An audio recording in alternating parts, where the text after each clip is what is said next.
America's military veterans. They wrote part of our country's history. Join us now as we step into their story. It was May of 1991. I was driving in my car,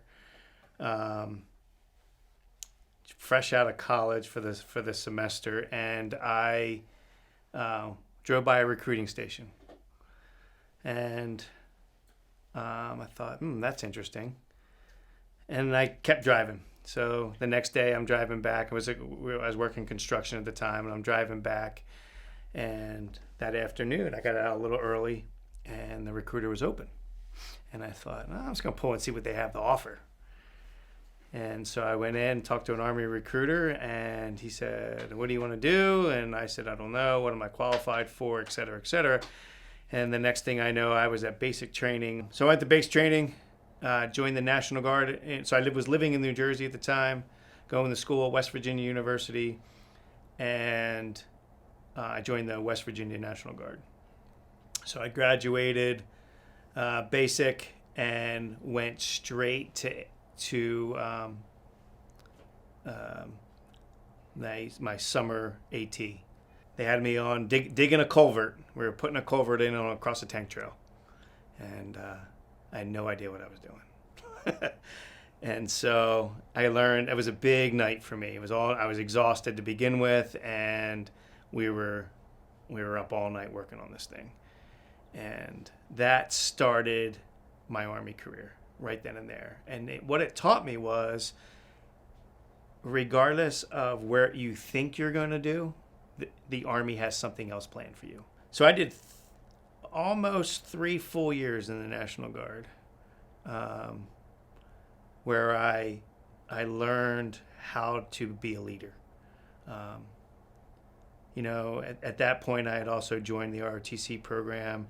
So then I was doing the simultaneous membership program. And they were like, okay, well, you're going to wear cadet rank. I'm like, no.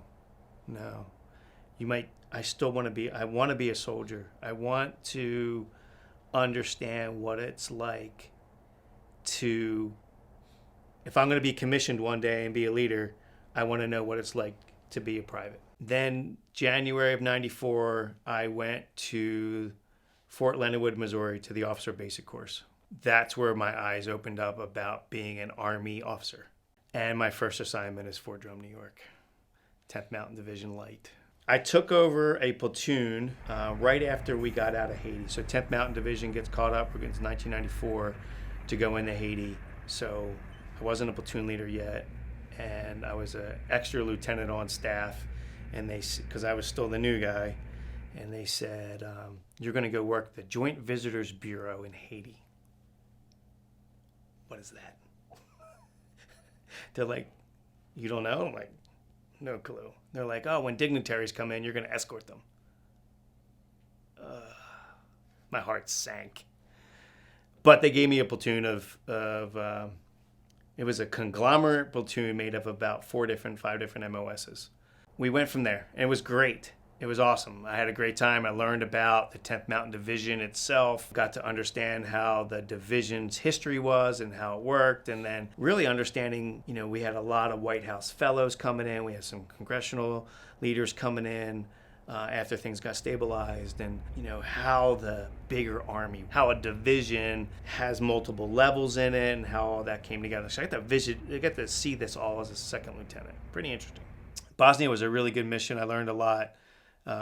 So at this point now, as an officer, second lieutenant in Haiti, and a first lieutenant in Bosnia, and I thought, man, this is fun. Like, why sit on the sidelines? These guys are missing out. Like, here I am, not in combat, but on a peacekeeping mission that was extremely dangerous. I mean, we're clearing mines to build a road. How crazy is that? And the adrenaline rush every day, and it was just awesome. I just had so much fun. So back to drum. I'm still a first lieutenant, given up. So 2 years as an XO, have yet to spend time on staff, unless you want to call that JVB, that 3 months in Haiti or 3.5 months in Haiti staff time. I got to I got to play G.I. Joe every day. And so, I mean, it was a great life. I'm enjoying this. And so in my head, I'm still like, okay, well, I got a couple more years, but I really want to go to a 3-letter agency. And so at this point, I go back to drum, and they make me the assistant brigade engineer over 1st Brigade, 10th Mountain Division. And I'm thinking, awesome, no staff. I mean, that's a staff role, but it's not. I'm not making PowerPoint slides. I'm the guy helping write the op order at the brigade level. I'm the guy that's making sure that all the information being passed down from an L&O position all the way down to the squads down the company that supports that brigade. And so I'm like, this is great. I mean, it's an ops mission versus even though it was a staff role, I was still connected to soldiers, and I'm thinking, this isn't bad. This is great. I'm an ABE. This is awesome. So I went to the 1st Infantry Division, showed up to Welsek, Germany, 3rd Brigade, 1st Infantry Division, as their assistant brigade engineer. So my battalion was in Bamberg. I was in Welsek.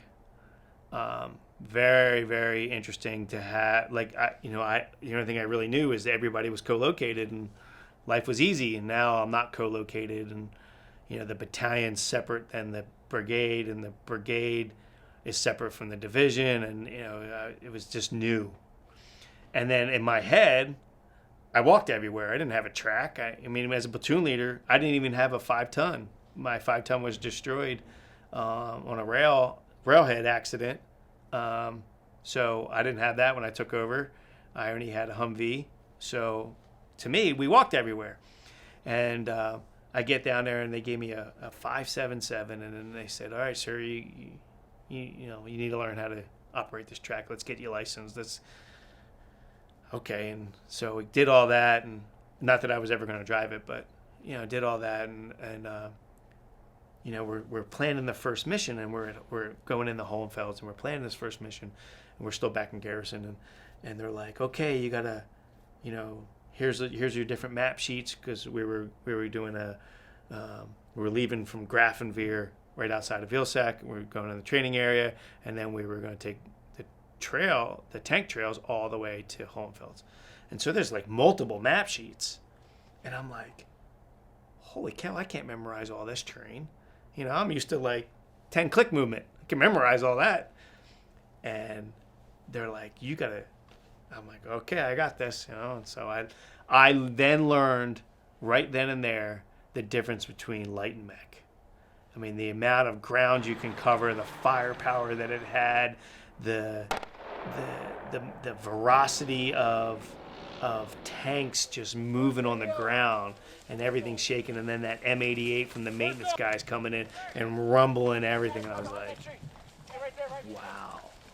I get to Kosovo, and I am in charge of I'm on staff, on the brigade staff, and I am in charge of minefield clearance.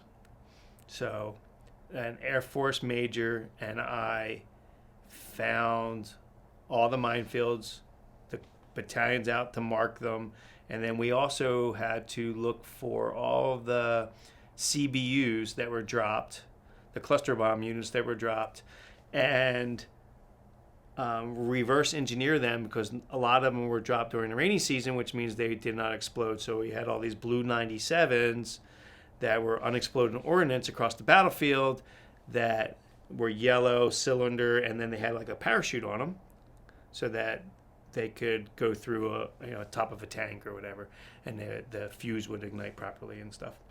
So and what was happening is the kids were finding these things, and when the parachute deployed, it also allowed the fuse to arm, and then when it hit a solid surface, the piezoelectric fuse would explode. And then, of course, these things were also, they had a shape charge in them, and then they also had like a pineapple grenade, so they would bust apart and also kill and wound people.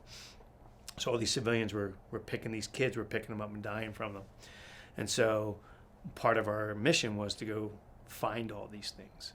So we spent probably 20 hours a day for about 3 weeks, reverse engineering all the flight data, and taking the winds and everything, and I would say we found the good majority of them, and were able to mark them off, and then they were able to get cleared, until one day.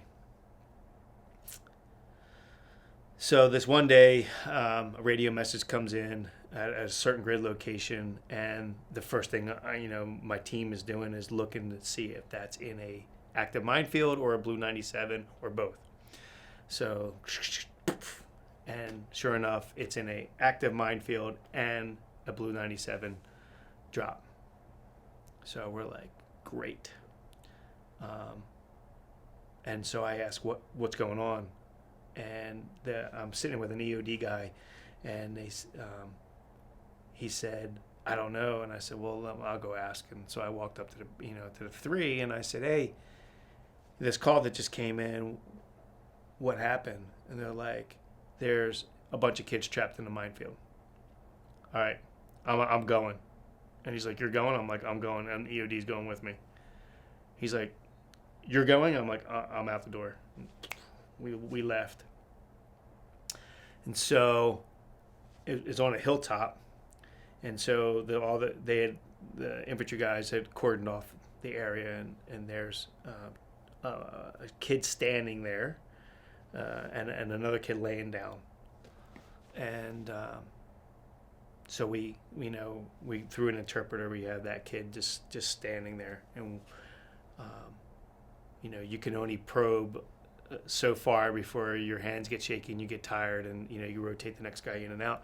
And so these EOD guys and these sappers, they were just sweating. It was hot, and the EOD captain, and he goes, you going in? I'm like, I'm next in line, man. I'm going. He's like, all right, I'll follow you in there. And so I'm probing, and I actually got to the kid that was alive standing there, and he's got blood all over him. He's got shrapnel in him, and I was like, I'm like, the interpreter's got a bullhorn, and we're only probably 30 feet, but it was about an hour and a half to get that 30 feet. And so I told him just to stand still, and I stand up, and I'm shaking. I mean, I know I'm scared, because the only thing I know that's clear is what I cleared, and what previous people cleared in front of prior to me. And so I grabbed that kid by his waist, and I just lift him, and my hands are shaking, my body's shaking, and I just hug this kid. And I literally, like, it felt that 30 feet felt like 5 miles carrying this kid. And I was just walking so slow, and in the cones, I mean, I knew it was clear. I knew it was safe. I could have walked faster. I could have ran. I didn't want to drop. Like, I didn't know if that kid was going to move, shake, fear. So I'm squeezing this kid and walking slow, and I get him out. And of course, they got him squared away. And then we had to recover the remains of another child. A lot of people said to me, well, it's time for the next chapter of your life. And I said, no, absolutely not. I said, I'm writing a new book. That book, my Army career, is one separate book. And it was the best experience I could have ever done.